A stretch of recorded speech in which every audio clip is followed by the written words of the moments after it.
Hello everybody, I'm gonna make roasted beef today with potatoes and palstaneca.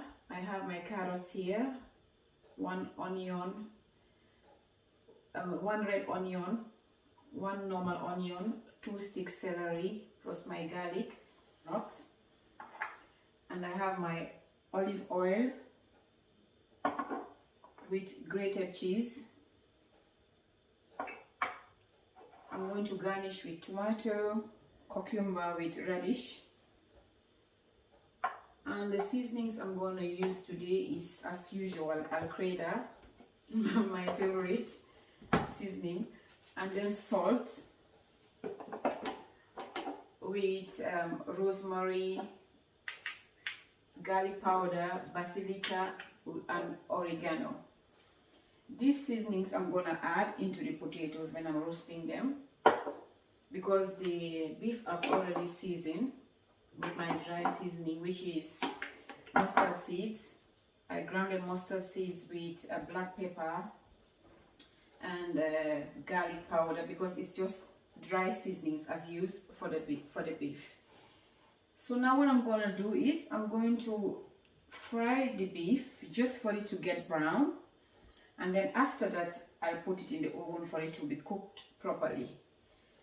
So next I'll show you what to do. Let me start and then I'm going to pour in a little bit of oil.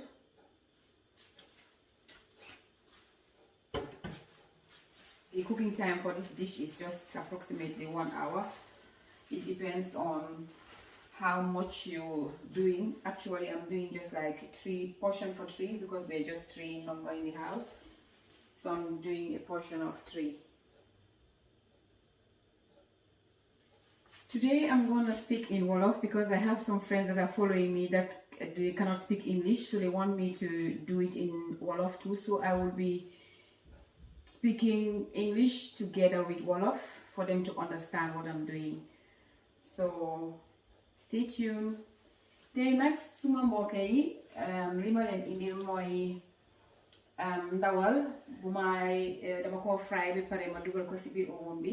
Waaye ndawal bi nag mun naa nekk any ndawal boo bugga, na nekk ndawal boo xam ne doguñ ko rek, na nekk dog bu mag, mun naa nekk yàppi nag, mun naa nekk yàppi xar. Yow yaay seet ban nga bugga rek nga def ko ni nga ko buggee.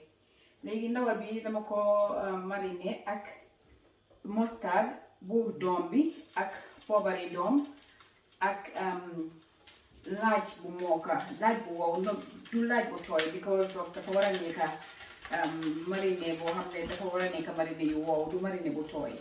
So mariner bu wow laa use pour mariner yàpp bi. Léegi li ma def mooy dama fry ndawal bi ba brown, ba pare ma dugal ko si biir oven bi pour mu ñor. So léegi naa leen woon lan laay def after. Ba pare fii maa ngi fi am suma carotte, ma am liñoŋ bu weex, liñoŋ bu xonqa, ba pare ma am celery, ba pare ma am fii suma laaj bu tooy, ba pare fii ma am fi pompiteer ak suma palstaneca. Léegi seasoning yi ma use mooy Al-Qaeda ak xorom moom xam nga rek foog mu indi caf ko bi si lekka bi. Ba pare maa ngi am laaj bu wow bu mooka, ma am rosemary, oregano ak basilica. Yii nag si pompiteer bi la moo dem, yooyu naa leen woon naka laa ko defee si kanam.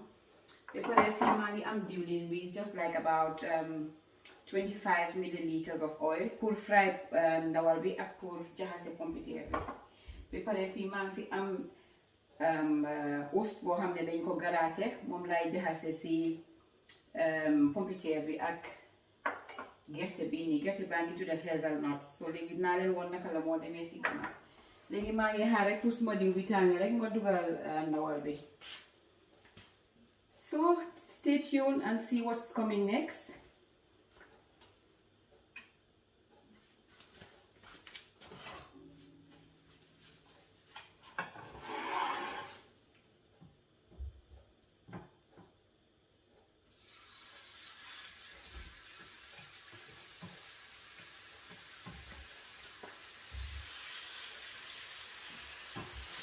Now I've added in the meat into the pot and frying it until it gets brown on both sides. and then I will put it in my Pyrex bowl and the sides here. Ma doon ko dugal si suma Pyrex bowl bi pare dugal ko si oven waaye foo ma def loolu dinaa leen wan li ma def pare by the time may xaar loolu ma ñëw defar suma liñoŋ yeeg yooyu noonu. Léegi ndawal bi brown na si benn side bi léegi toon naa ko si beneen side bi. The meat is already brown on one side and I'll turn them to the other side. By the time I'm waiting for it to get brown, I'm gonna prepare my celery and the other ingredients. Actually, the beef you can stuff too if you want with garlic, whole garlic.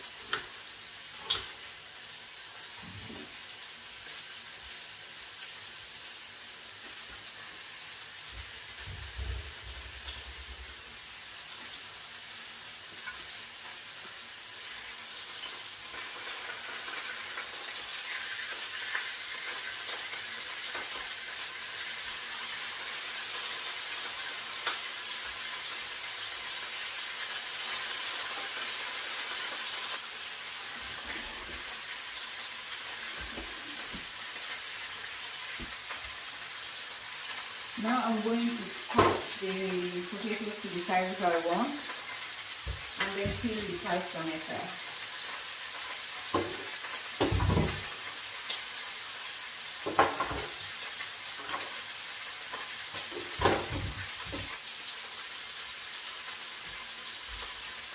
Léegi nag balaa ma xaar suma ndawal bi brown maa ngi doon xooli suma pompiteer bi ak suma carotte dog suma carotte yi.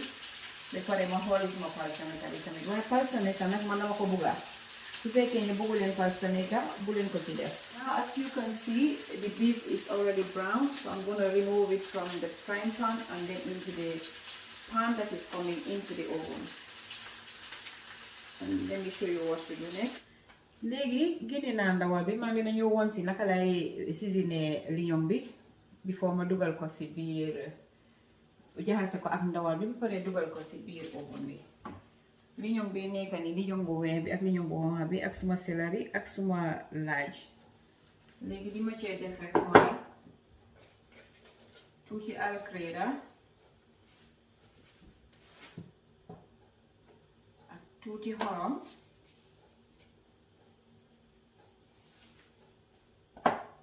ba pare ma def ci tuuti laaj bu wow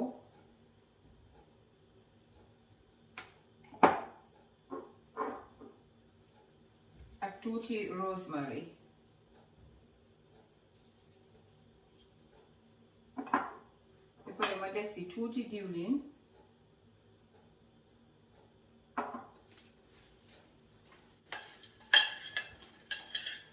soo leen buggee mun ngeen see def tuuti poobar ba pare ndawal bi tamit soo leen ko season soo leen buggee mun ngeen see def kaani waaye man defuma si kaani man suñoo lekka ku bugga kaani nga def. Now I'm going to show you what to do next. I'm going to season the onions with the celery and the garlic, the fresh garlic cloves. I've added in alcreda, salt, garlic powder and rosemary with a little bit of oil. I've mixed it already. Now I'm going to add it into the bowl with the meat and then bang it in the oven. So let me show you what to do next. The beef is brown, but it's not yet cooked properly, so that's why I'm putting it into the oven. Just lay it out here.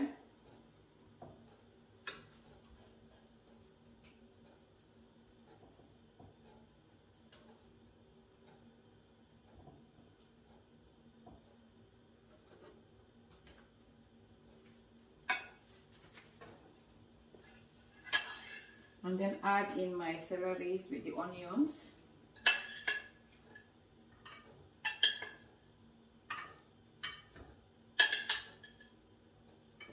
Once the meat is gonna cook properly, and then the water from the meat will come out so much that you don't need to think that the beef would be hard or dry or so ever. It will get moist at the end.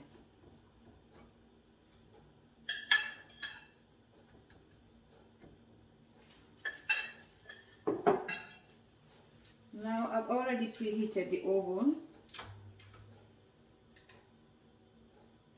to 200 degrees. As you can see, that's it. Doesn't it look delicious?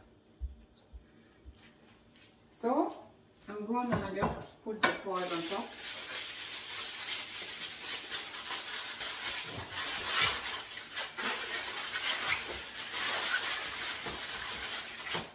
This one I'm gonna put down inside the oven because the potatoes are coming in.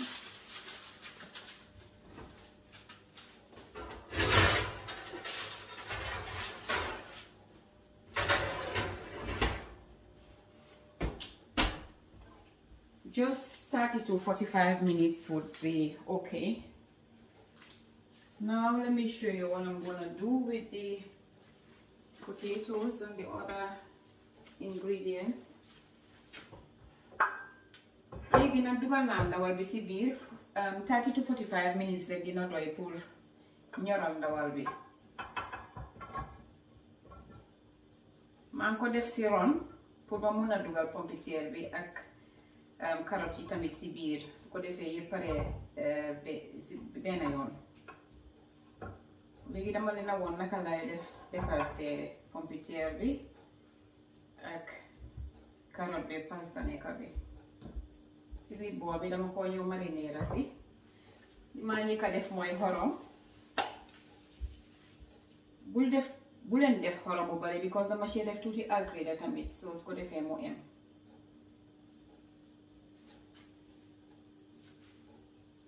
Because alcreda moom neex gi mu neex daf dee saf ci lu nekka. Léegi maa ngi def suma alcreda bi.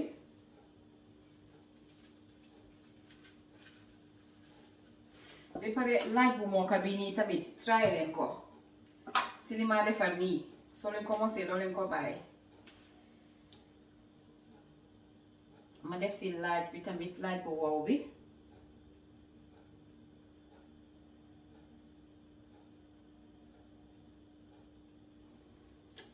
Def ci oregano tamit.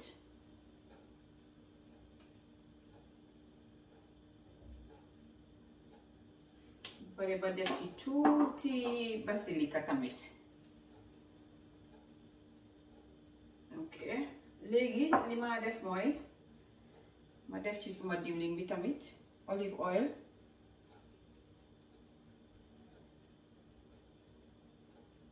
Ba pare ma ñëw jaxase ko.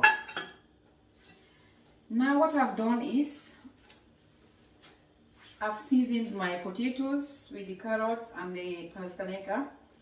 I've added a pinch of salt plus alcreda because alcreda, I just cannot tell you how I like using alcreda in my cooking. Powder too with basilica and oregano. Just a teaspoon of each would do. With a tablespoon of olive oil. Now I'm mixing it together.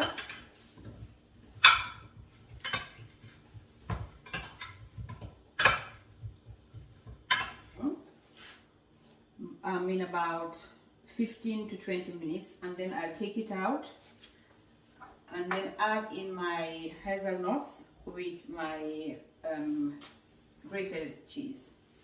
I'll show you what to do next. So now I'm putting it inside the oven.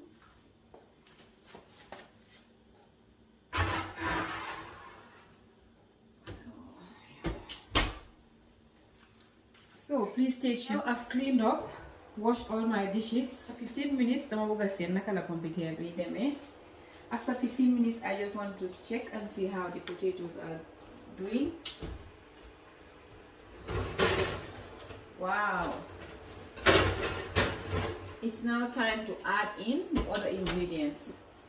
Léegi waxtu bi jot na nag pour ma dugal si yeneen saf-safal yi des. Léegi xaar leen nag ma ñu woon leen lan lay def.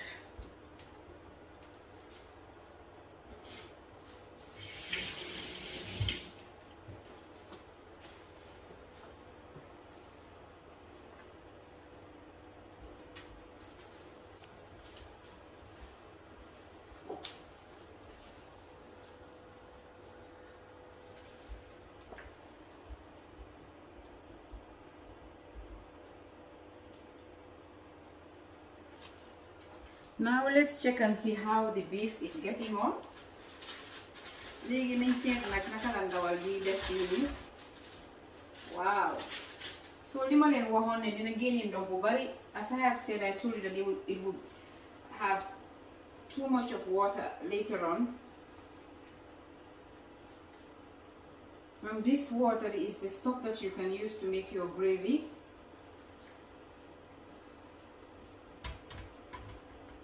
Wow, the smell is so good. It's in brown sauce, the pundawal.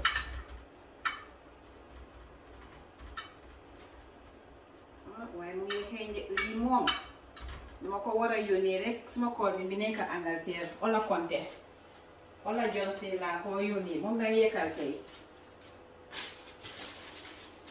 léegi dama ko delloowaat si biir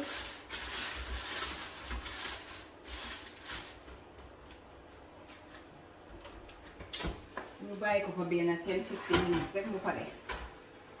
I'm putting it back inside and give it another 15 minutes and then it will be done. Oh my god, let me show you how my potatoes looks. Oi, oi, oi, oi, oi. Look at this. Wow.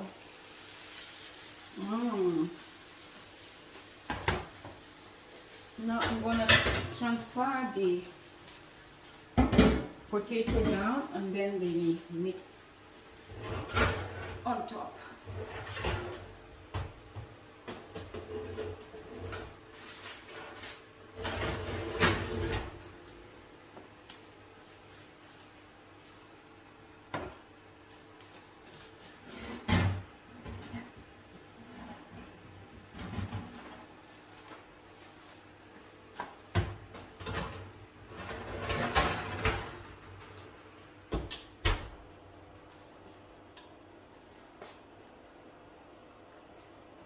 So it would be there in just about 10 to 15 minutes and then everything will be done and ready to be served.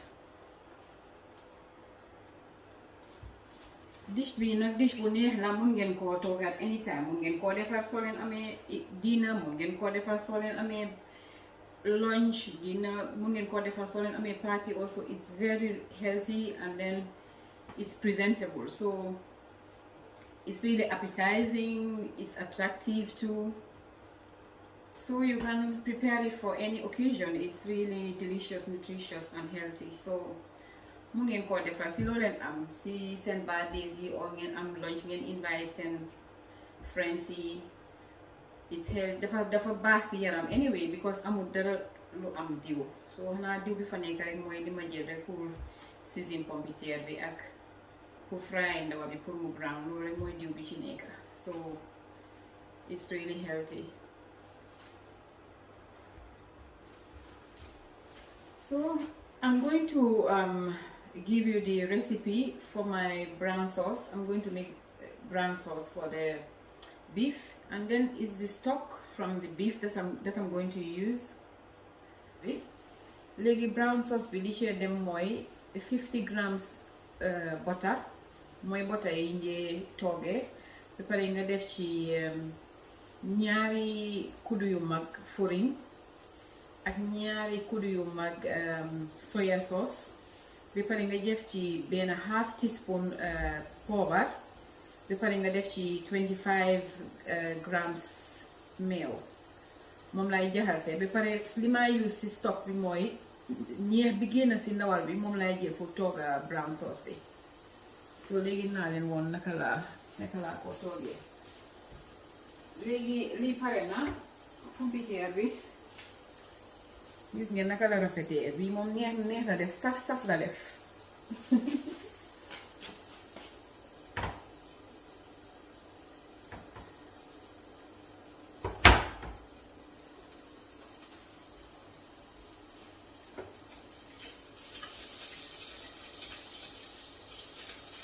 Léegi bota bi lay seeyal. Léegi génne naa ndawal bi maa ngi leen a woon rek naka la mel. Gis ngeen ndawal bi ni mel. Léegi ñeex bii nii nag moom lay ñëw si ñeex bi. Léegi su ma génnee ñeex bi yépp nag ma dugalaat ko si biir ba pare ma def ko high temperature pour li ñoom yeeg yooyu noonu brown waaye bi yoon du ma ci def foil bi damaa génnee foil bi dugal ko noonu. As I have showed you, the beef is already done, and all the stock from the meat, that's what I'm gonna mix to do the brown sauce. It's the stock that I'm gonna use for the brown sauce, and then after I put it back in the oven on a high temperature for it to get brown, for the onions and all that to get brown. I mean, not with the foil this time, because the meat is already done.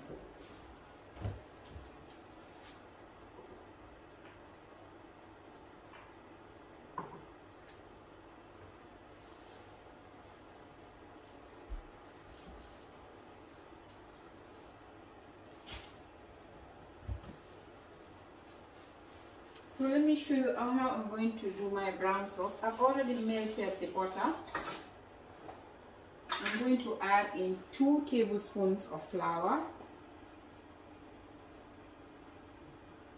Léegi seyal naa butter bi ba pare maa ngi ci def ñaari kuddu foriñ, kuddu bu mag.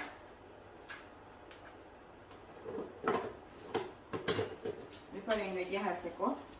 I'm mixing it so that it will get smooth.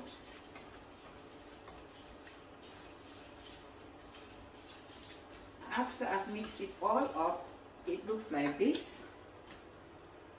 Now I'm going to add in my stock and then mix it up properly.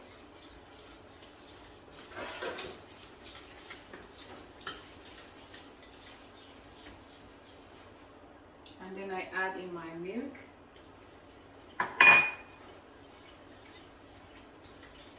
Be very careful, don't add salt until everything is done, and then you can taste to your satisfaction. If you need more salt, you can add a little bit. Now I'm going to add in my white pepper. Léegi maa ngi ci def suma poobar bu weex bi, half teaspoon rek lay def. Ba pare suma soy sauce bi nag moom dafa nekk ñaari kuddu yu mag.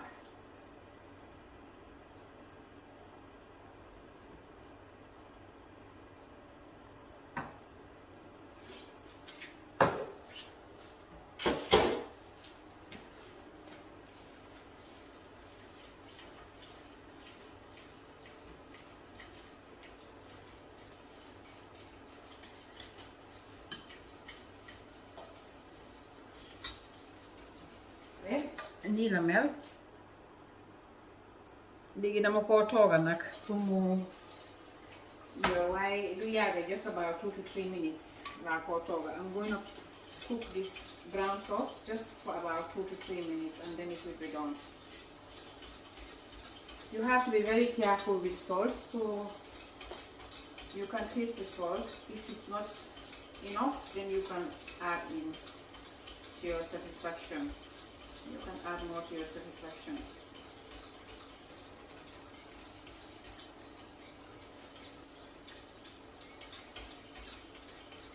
Indi leen seen doom yi di ajuma ngeen seetaan ngeen déglu ni fi naka traasa dee boon lu fen amoon na fi daan na am. Don't forget to gather your kids around to listen to my storytelling. It will really be interesting.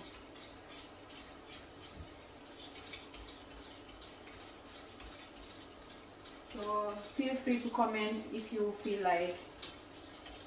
You're welcome to do that whenever you like.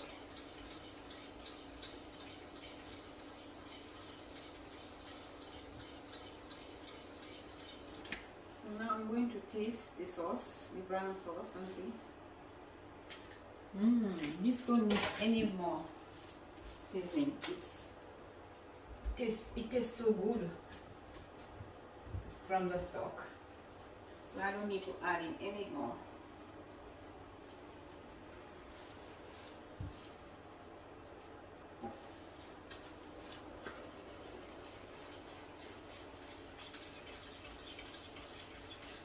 So now the brown sauce is done.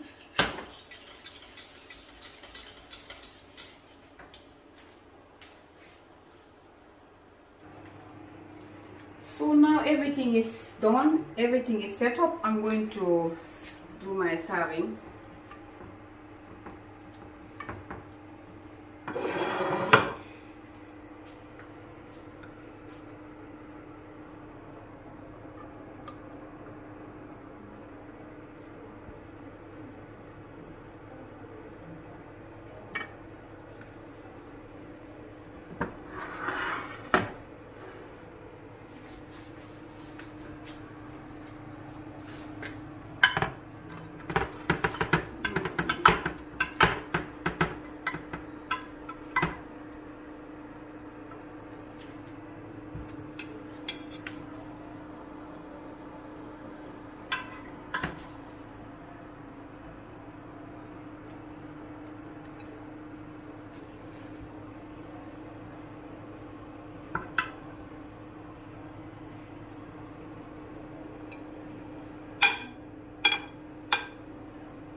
I'm going to garnish with salad.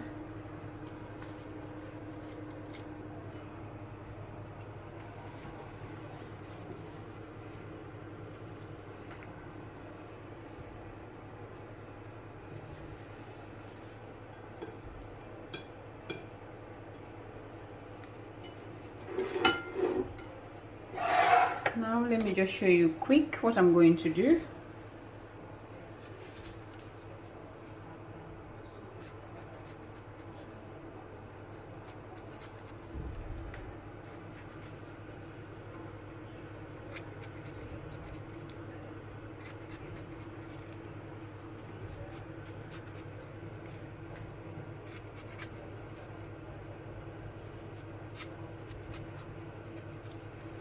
This is just to make the food appetizing.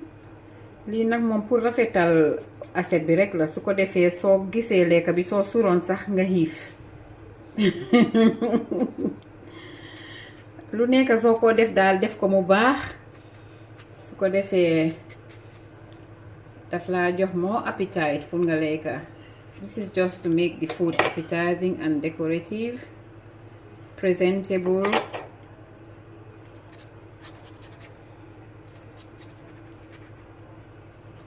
You have to cut it way down deep so you can divide the tomatoes.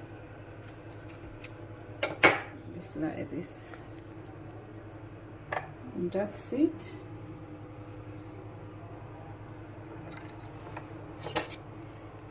Now this one I'm just gonna do in a different way because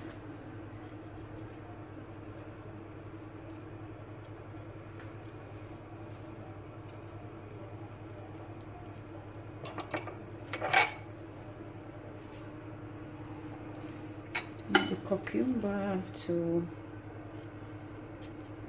be nearly the same like the tomato. But always see that the edge of the tomato, always see that the edge of the cucumber is level for it to stand properly on the plate, otherwise it won't.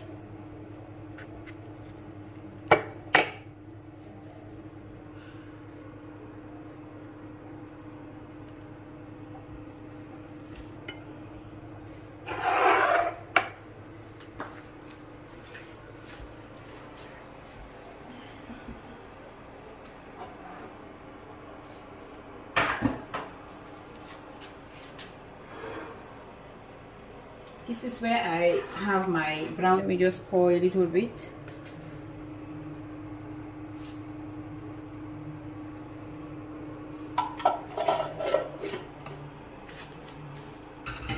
And now my dish is ready for serve. You're all welcome. And this one is going to Ola Johnson, Samuel George, Constance Moore, Priscilla Careyol. You're all invited. Wash you good. As to nag yo biya yo la ko jegle yo ya Ola Conte, a Constance Moore, a Kanati, yéen ñëpp ñi seetaan daal, you are all welcome. So bye. Don't forget on Friday, check on, sit in your sofa and wait for Justina's Kitchen and Kids Corner for storytelling. Bye. Love you all.